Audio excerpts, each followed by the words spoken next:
needing a fast tanks really, but instead I'm gonna be needing fast vessels, so that I'm able to use irradiate to his miras if they become too troublesome.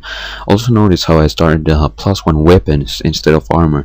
If he's doing miras, it's usually good to start +1 weapons first, but if he's doing lurkers and you're not confident in your micro, it's better to start just +1 armor first, since that way his lurkers are gonna take 3 hits to kill your marines, and that's gonna make a massive difference when microing. You can be a bit more careless and you're still gonna be fine.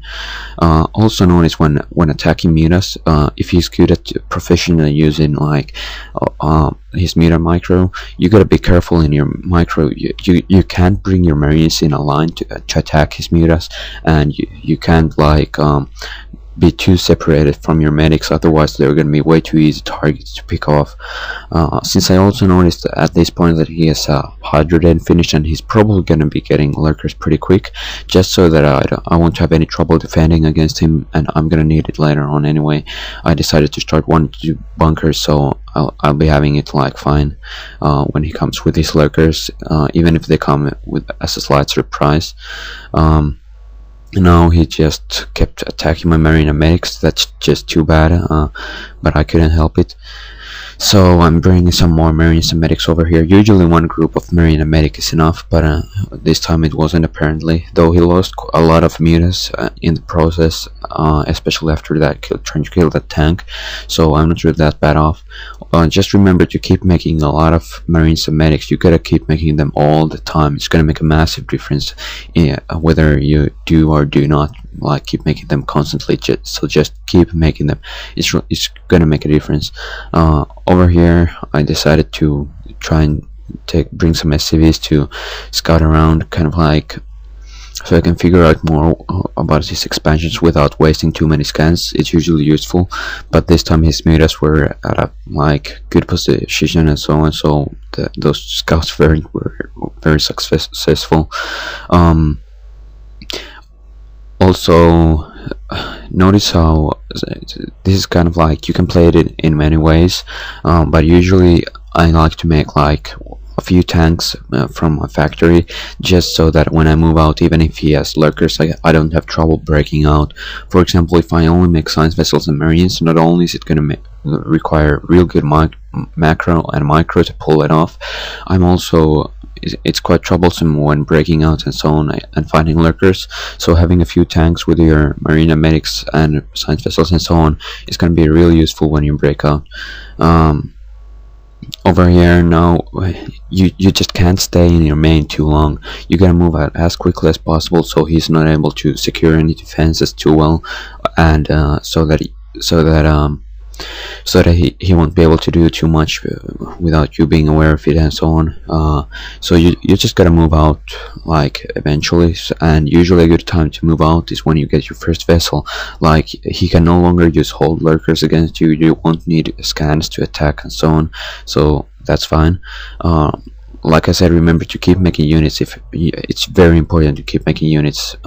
It's kind of arguable whether you keep making units more important and macro more important than micro and TvZ, since if you screw up with your micro even a bit, you could lose all your army in a matter of seconds, since marines are real weak. But it's kind of a matter of opinion how you pull it off and so on.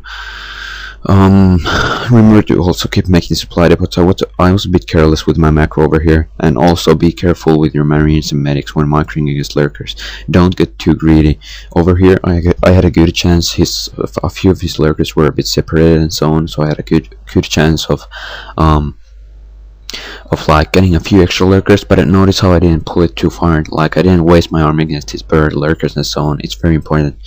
Like I said, keep making units, and also notice how I scouted scanned those few upper expansion locations. That way I can like send a group of marine and medic over there instantly to take care of it before he can bring any defense over there, and that's how you prevent him from getting extra expansions.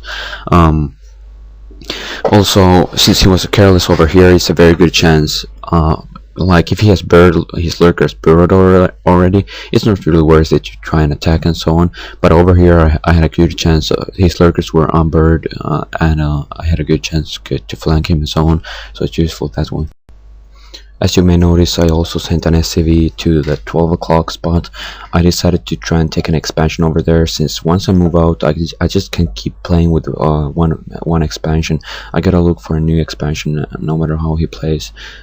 Usually a Terran might even be able to end the game with only one expansion. That's not all that uncommon, but you still gotta be looking for a new expansion when you can. Usually the way to the Terran defense is expansions. Might be a couple of bunkers, yes, but it's also gonna be like, besides being just a couple of bunkers, you're also gonna be needing like well, the Terran defense is just having good map control. You're gonna be adding so much pressure. You're all the time gonna be on the move, pretty much most of the time anyway, and you're gonna be forcing him on using his units everywhere else besides that expansion.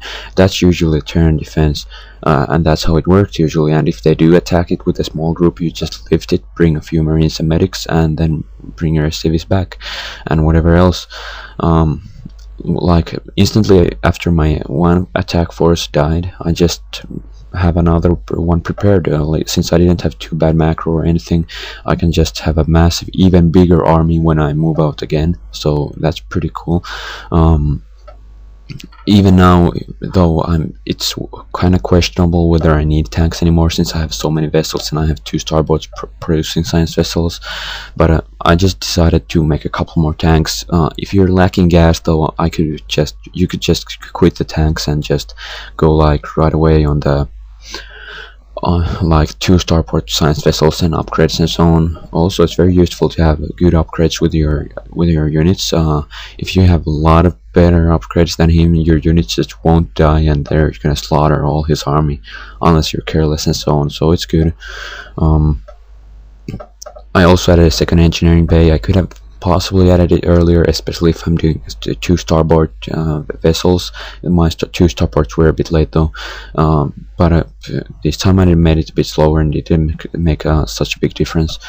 Be careful with your micro in situations like this. You just can't get too careless. If you're careless with your flanks and so on, your Marines and medics could die in a matter of seconds.